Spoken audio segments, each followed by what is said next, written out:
트럼프 대통령이 한국과 합의한 대로 한국산 제품에 대한 상호 관세율을 기존 25%에서 15%로 낮춘다는 내용의 행정명령에 서명했습니다.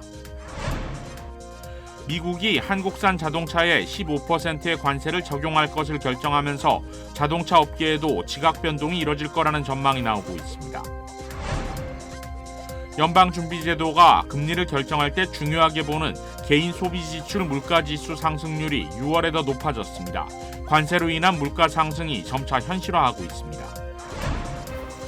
연방이민당국에 의해 억류된 한인 영주권자 김태흥 씨의 석방을 촉구하는 움직임이 확산되고 있습니다. 김 씨의 어머니도 아들의 조속한 석방을 호소했습니다. 연방이민서비스국이 출생시민권 제한 행정명령에 구체적 시행 방안을 공개했습니다. 매일 아침 마리아, 샘, 알렉스, 에이미는 단지 비즈니스를 하는 게 아닙니다. 꿈을 만들어가고 있죠. CBB는 각 비즈니스의 이야기를 알고 고객 한 분 한 분께 꼭 맞는 솔루션을 제공합니다. 저희가 만드는 것은 단지 금융거래 관계가 아닙니다. 고객 한 분 한 분과의 파트너십입니다. CBB and me. CBB and me. CBB and me. CBB뱅크, 고객 한 분 한 분을 위한 금융 파트너십을 만듭니다. 시청자 여러분 안녕하십니까? KBS 아메리카 뉴스입니다. 트럼프 대통령이 한국과 합의한 대로 한국산 제품에 대한 상호 관세율을 기존 25%에서 15%로 낮춘다는 내용의 상호 관세율 조정 행정명령에 서명했습니다. 오늘 백악관에 따르면 트럼프 대통령은 지금까지 한국 등 주요 교육국과 진행한 무역 협상 결과를 반영해 기존에 발표한 국가별 상호 관세율을 조정한 행정명령에 서명했습니다. 이 행정명령 부속서에 명시된 국가별 상호 관세율을 보면 한국은 15%로 돼 있습니다. 일본의 상호 관세율도 무역 합의 내용을 반영해 15%로 낮아졌습니다. 트럼프 대통령은 이번 행정명령에 따라 수입품 품목 코드를 수정하라고 지시했으며 수정된 내용은 행정명령 서명부터 7일 이후에 수입된 제품에 적용된다고 밝혔습니다. 백악관은 미국과 협정이 없거나 관세 서한을 받은 나머지 국가들은 오늘 밤 자정 마감 시한까지 연락받을 것이라고 전했습니다. 또한 트럼프 대통령이 미국 내 약값을 낮추기 위해 17개의 메이저 제약사 최고 경영자에게 서한을 발송했다고 전했습니다. 트럼프 대통령이 전 세계에 부과하는 상호 관세가 내일부터 발효됩니다. 일부 국가에서는 백악관의 통보에 따라 세율이 부과될 예정입니다. 김경수 기자가 보도합니다. 상호관세 효력은 8월 1일 0시부터입니다. 이제 7시간 정도 남은 겁니다. 백악관은 미국과 무역협상을 타결한 한국, 일본, 유럽연합 등은 맞춤형 무역협정을 보유하고 있다며 합의대로 상호관세율은 15%라고 확인했습니다. 많은 걸 자신의 소셜미디어를 통해 밝히고 있는 트럼프 대통령은 관세 발효를 하루 앞두고 또 글을 올렸습니다. 관세 덕분에 미국이 다시 위대해지고 있다고 자평했습니다. 이제 조류가 완전히 바뀌었다. 미국에 불리하던 외국의 관세 공세에 미국이 성공적으로 맞서고 있다면서 전임자들의 통상 정책 비판도 빼놓지 않았습니다. 상호관세 발효까지 몇 시간 남지 않은 상황에서 각국은 막판까지 협상 타결을 위한 노력을 계속하고 있습니다. 트럼프 대통령은 조금 전 일부 국가와 무역 합의를 이뤘다고 밝히기도 했습니다. 또 미국의 이웃인 멕시코의 경우 관세 인상이 90일간 유예됐습니다. 트럼프 대통령은 펜타닐 유입을 문제 삼으며 지난 4월부터 멕시코에 25% 관세를 부과하고 있고 최근 30%로 인상하겠다고 경고했는데요. 트럼프는 멕시코가 다수의 비관세 무역 장벽을 즉시 폐지하기로 동의했다며 유예 배경을 밝혔습니다. 다만 캐나다, 인도 등 이런 협상은 여전히 난항을 겪고 있는 것으로 전해졌습니다. 트럼프 대통령과 한국 협상단이 무역 협상 타결 뒤 엄지손가락을 치켜들고 함께 찍은 사진도 공개됐습니다. 한편 미 국무부는 이번 무역 합의가 한미 동맹의 굳건함을 반영한다고 강조했습니다. 지금까지 워싱턴에서 전해드렸습니다. 미국이 한국산 자동차에 15%의 관세를 적용할 것을 결정하면서 자동차 업계에도 지각 변동이 이뤄질 거라는 전망이 나오고 있습니다. 더 이상 가격 경쟁력에 기댈 수 없는 상황이 되면서 오직 디자인과 품질로 승부를 걸어야 하는 시대가 다가온 겁니다. 이우수 기자가 보도합니다. 미국 정부가 한국산 자동차에 15%의 관세를 적용할 것을 결정했습니다. 한미 FTA를 통해 누리던 무관세 정책이 철폐되고 주요 경쟁국과 동일한 15%의 관세를 납부하게 된 겁니다. 자동차 업계는 한국 수입 모델 비율을 축소하는 대신 현지 생산 모델을 늘릴 것으로 전망됩니다. 특히 주력 판매 모델의 생산 기지를 미국으로 정하고 비인기 수입 모델의 수입을 축소해 가격 방어에 나서는 전략입니다. 미국 현지 생산에서 어떤 모델을 더 주력을 할 것인지, 그리고 지금 현지 생산으로 나오는 볼륨 모델은 조금 더 어떻게 상품을 개선할 것인지, 이런 부분들에 더 많은 신경을 써야 될 것이 아닌가 싶습니다. 일본과 독일 등 주요 자동차 수출국과 비교해도 가격 경쟁력을 잃은 상황. 당분간은 상품성 하나만을 가지고 경쟁을 펼쳐야 하는 어려운 시대가 이어질 것으로 전망됩니다. 일본 차 대비 그래도 한국 차가 가격 경쟁력이 있었다라고 많은 분들이 이야기하셨지만, 이제 이 부분이 어느 정도 사라지게 되면서 이제는 기술 경쟁, 디자인 경쟁, 아마 이런 경쟁 쪽으로 시장이 바뀌다 보니까 가격만 가지고 경쟁을 내세우기에는 이제 한국 차는 좀 많이 생각을 해야 될 필요가 펼쳐지게 된 거죠. 지난해 수출액만 347억 달러. 자동차는 한국에서 미국으로 수출되는 품목 중 가장 큰 비중을 차지했습니다. 더 이상 가격 경쟁력으로 승부를 걸기 어려운 상황에서 한국 자동차 제조사들과 부품업계의 고심이 깊어지고 있습니다. KBS 뉴스 이우수입니다. 연방준비제도가 금리를 결정할 때 중요하게 보는 개인 소비 지출, 물가지수 상승률이 6월에 더 높아졌습니다. 관세로 인한 물가 상승이 점차 현실화되고 있습니다. 박일중 기자입니다. 미국의 6월 개인 소비 지출 물가 상승률이 전년 대비 2.6%를 기록했습니다. 4월 이후 오름세입니다. 변동성이 큰 에너지와 식료품을 뺀 근원 개인 소비 지출 물가 상승률은 2.8%로 역시 4월 이후 오름폭이 커지고 있습니다. 분야별로 보면 서비스 가격 상승률은 안정적인 반면 상품 가격의 상승률은 높아졌습니다. 관세의 영향이 나타나고 있는 겁니다. Services inflation has continued to ease, while increased tariffs are pushing up prices in some categories of goods. 개인 소비 지출 물가는 미 연방준비제도가 금리를 결정할 때 중요하게 보는 물가 지표로 상승률이 높아지면 금리를 낮추기는 더 어려워집니다. 금리 선물 시장에서도 올해 기준금리가 한 번만 인하될 거라는 전망이 우세해졌습니다. 트럼프 대통령 뜻과는 다른 방향입니다. 전날 금리 인하를 촉구했던 트럼프 대통령은 연준이 기준금리를 동결한 직후에도 거친 말을 동원해 파월 의장을 공격한 바 있습니다. 메타와 마이크로소프트 등 기술 기업들의 높은 실적 덕에 강한 상승세로 출발했던 뉴욕 주식시장은 일제히 하락 마감했습니다. 물가와 곧 발효될 상호관세에 대한 불안감에 트럼프 대통령이 17개 제약사에 의약품 값을 내리라는 서한을 보낸 게 영향을 미쳤습니다. 다만 변수는 소비가 강하지 않은 것으로 나타났다는 점입니다.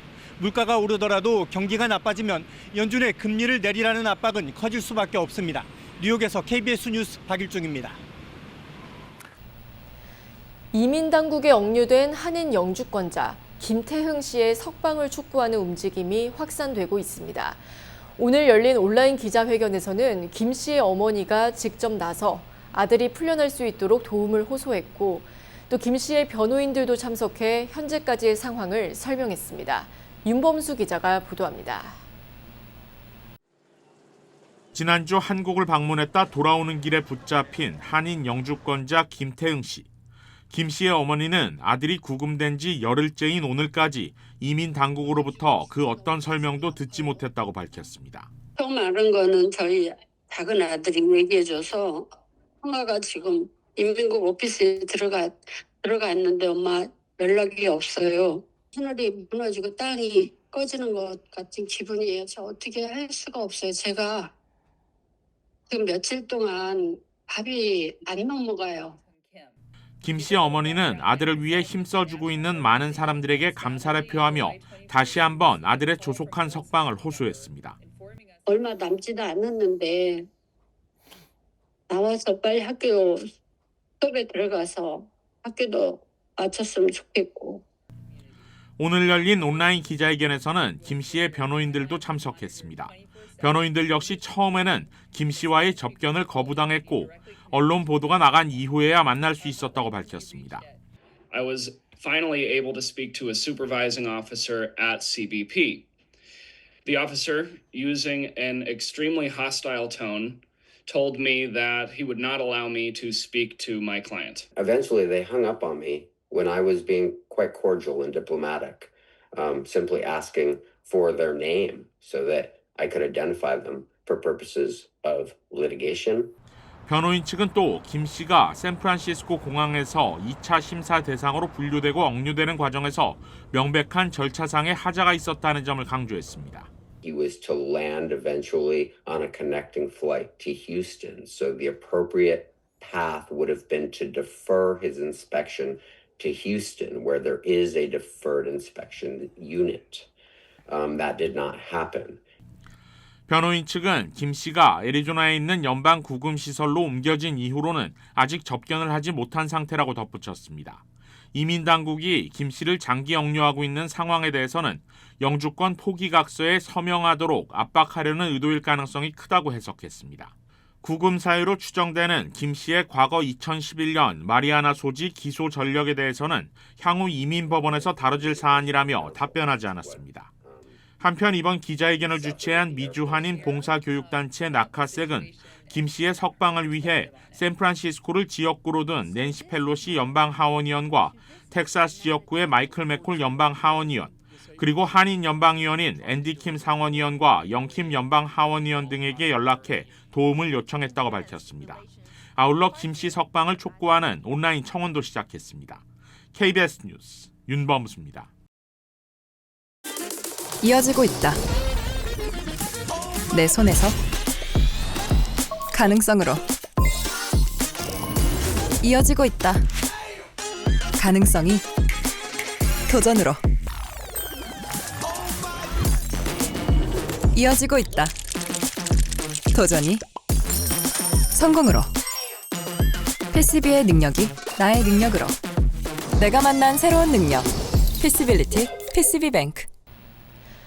플로리다 마이애미 인근 해상에서 요트와 바지선이 충돌하는 사고가 발생해 여름 항해 캠프에 참가했던 한국계 여학생을 포함해 총 2명이 숨지고 3명이 중태에 빠졌습니다.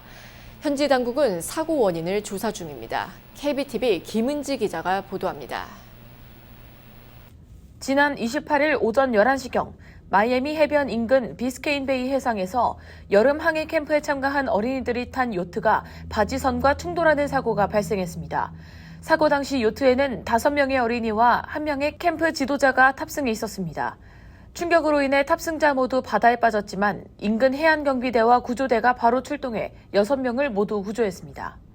하지만 칠레 국적의 13세 한국계 여학생 에린 고와 7세 아르헨티나 출신 밀라 안켈레비치, 이렇게 2 학생이 현장에서 사망 판정을 받았습니다. 물에 빠진 나머지 3 학생 중 8세 그리고 11세 여자아이는 현재 병원에서 위중한 상태로 치료 중입니다. 함께 물에 빠진 19세 지도자와 12세 어린이는 다치지 않은 것으로 알려졌습니다. 사망한 7세 소녀 밀라는 아르헨티나의 유명 TV 감독 토마스 안켈레비치와 배우 소피아 레카의 딸로 아르헨티나 사회에도 큰 충격을 안겨줬습니다. 또 다른 사망자 13세 에린고는 칠레 국적의 한인 학생으로 부모님 모두 한국계인 것으로 확인됐습니다. 에린고는 칠레 산티아고에 위치한 산페드로 놀라스코 학교에 다니다가 지난해 미국으로 이주한 지 1년도 채 안 된 상태였습니다. 학교 측은 소셜미디어를 통해 에린고를 다재다능하고 친근하며 수학과 배구에서 뛰어난 성적을 보였던 모범적인 학생으로 기억한다고 추모의 글을 올렸습니다. 사고 당시 탑승자 모두 구명조끼를 착용하고 있었으며 현지 당국은 사고 원인을 면밀히 조사 중입니다. 마이애미 요트클럽 측은 이번 사고를 애도하는 마음으로 당분간 시설을 폐쇄한다고 밝혔습니다. KBTV 뉴스 김은지입니다.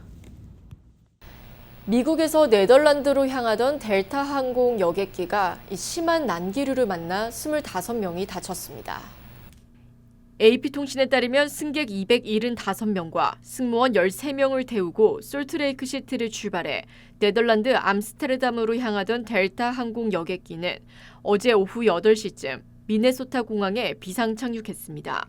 사고 당시 기내식을 준비하던 승무원과 승객들이 천장으로 솟구쳐 머리를 부딪히는 등 부상을 입었고 비상 착륙 후 병원으로 옮겨졌습니다. 연방항공청 데이터에 따르면 지난해 미국에서 23명이 항공기 난기류 사고로 중상을 입었습니다. 연방이민서비스국이 출생 시 시민권 제한 행정명령의 구체적인 시행 방안을 공개했습니다. KBTV 전상희 기자입니다. 이민서비스국은 출생 시 시민권을 제한하는 트럼프 대통령의 행정명령에 대한 세부 시행 계획을 내놓으며 관련 지침 초안을 배포한 것으로 확인됐습니다. 트럼프 대통령이 지난 1월 20일 서명한 해당 행정명령은 연방수정헌법 제14조가 보장해온 출생 시 시민권 자동 부여 원칙을 사실상 무력화하는 조치로 불법 체류자나 단기 비자 소지자의 미국 출생 자녀에게는 더 이상 시민권을 인정하지 않겠다는 내용을 담고 있습니다. 현재는 연방법원의 제동으로 효력이 정지된 상태이지만 정부 기관들은 실제 시행을 전제로 한 내부 준비 작업에 착수했습니다. 시행 계획에 따르면 앞으로 미국에서 태어난 아동은 출생 증명서만으로는 시민권을 인정받을 수 없으며 부모 중 최소 1명이 시민권자이거나 합법 체류 신분을 갖추고 있어야만 여권, 소셜 시큐리티 번호, 연방 혜택을 신청할 수 있도록 기준이 변경됩니다. 이는 출생지에 의한 자동 시민권에서 부모의 자격 기반 시민권으로의 구조적 전환을 시사하는 것입니다. 이로 인해 부모의 체류 자격이 불분명하거나 적격하지 않은 경우 자녀가 무국적 상태에 놓이게 될 가능성도 제기되고 있습니다. 다만 외교관 자녀와 난민, 망명자 자녀 등 일부 예외 대상에 대해서는 제한 적용이 유보될 수 있다는 단서가 포함됐습니다. 한편 트럼프 행정부는 다카 프로그램 수혜자들에 대해서도 추방 조치를 경고하며 제한적 보호를 받고 있는 이민자들에게까지 압박을 가하고 있습니다. 또한 트럼프 행정부는 최근 의료보험 혜택 제한 조치를 통해 다카 수혜자들을 겨냥한 정책을 이어가고 있습니다. 보건복지부는 오는 6월부터 다카 수혜자들이 연방건강보험 마켓플레이스에서 보험 가입 자격을 상실한다고 발표했습니다. 여기에 더해 교육부는 최근 다카 수혜자들에게 연방 재정 지원을 제공한 혐의로 루이빌대, 네브라스카 오마하대, 마이애미대, 미시건대, 웨스턴 미시간대 등 5개 대학에 대한 조사를 착수했다고 밝혔습니다. KBTV 뉴스 전상입니다. 리버사이드 카운티 폰테나 지역 북쪽에서 규모 4.4 지진이 발생했습니다. 연방지질조사국은 오늘 오전 9시 30분쯤 규모 4.4 지진이 발생했다고 밝혔습니다. 진앙의 깊이는 3.29마일로 현재까지 이번 지진에 따른 인명과 재산 피해는 보고되지 않았습니다. LA 등 미서부는 러시아 캄차카 반도 대지진이 발생한 불의 고리에 위치하고 있습니다. 지진 전문가들에 따르면 지진은 남가주에만 국한되지 않으며 캘리포니아 주 전역에 위험이 존재하고 특히 향후 30년 내 샌프란시스코 베이 지역의 경우 규모 6.7 이상의 지진 발생 확률은 72%, 7.5 이상은 20%로 분석됐습니다. 세계 최대 자동차 제조업체인 일본 도요타의 올 상반기 전 세계 생산량과 판매량이 사상 최대를 기록했습니다. 로이터 통신에 따르면 도요타는 북미와 일본, 중국 등 주요 시장의 높은 수요에 힘입어 올해 상반기 글로벌 판매량과 생산량이 사상 최고치를 기록했다고 밝혔습니다. 글로벌 판매량은 지난해 같은 기간보다 5.5% 늘어 510만 대를 돌파했는데 이는 주로 하이브리드 수요에 힘입은 것으로 도요타 판매량에서 하이브리드 비중은 약 43%입니다. 글로벌 생산량은 5.8% 증가한 490만 대입니다.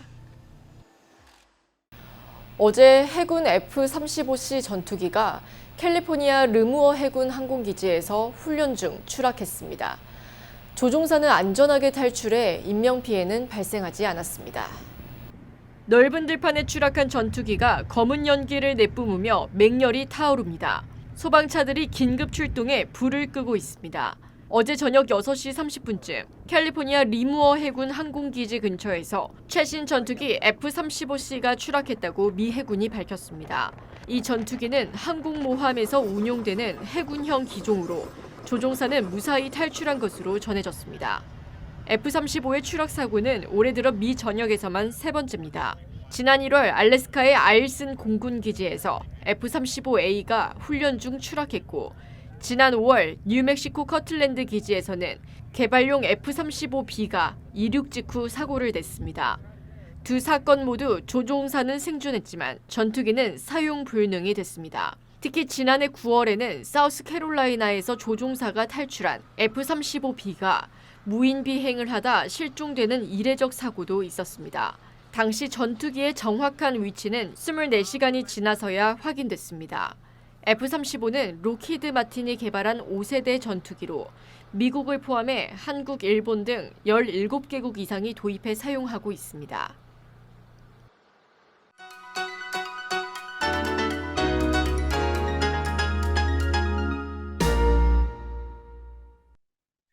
주식시장은 오늘 하락했습니다. 하루 떨어지고 하루 엇갈리는 흐름이 벌써 나흘째 반복됐는데요. 나스닥과 S&P 500이 또다시 사상 최고치를 경신했지만 막판엔 전격 약세로 돌아섰습니다. 가장 크게 타격받은 다우존스는 초반의 랠리 모드를 셀러프 모드로 뒤집으며 10주 만에 4일 연속 떨어졌습니다. 신규 실업수당 청구 건수는 7주 만에 증가세로 전환됐지만 예상보다는 낮았습니다. 개인 소비 지출은 헤드라인과 근원 모두 전망에 부합했지만 상승폭은 전달보다 커졌습니다. 어제 파월 의장이 지적한 것처럼 인플레이션은 여전히 목표치인 2%를 상당 기간 상회하고 있는 모습인데요. 폭등한 메타와 개장 초 시가총액 4조 달러를 돌파한 마이크로소프트의 강세에도 불구하고 기대만큼 강력한 패닉 바잉은 몰려오지 않았습니다. 오히려 매그니피센트 7 가운데 4종목이 하락했고 나스닥은 개장 초 328포인트까지 폭등했던 상승분을 싹 다 반납했습니다. 개장 초 자극됐던 매수 심리가 매도 심리가 자극되는 쪽으로 완전히 반전된 건데요. 그 결과 추가 하락에 대한 긴장감은 고조됐고 애플과 아마존의 실적 발표를 앞두고 커진 관망세는 결국 매도세 증가로 이어졌습니다. 지금까지 김재한이었습니다.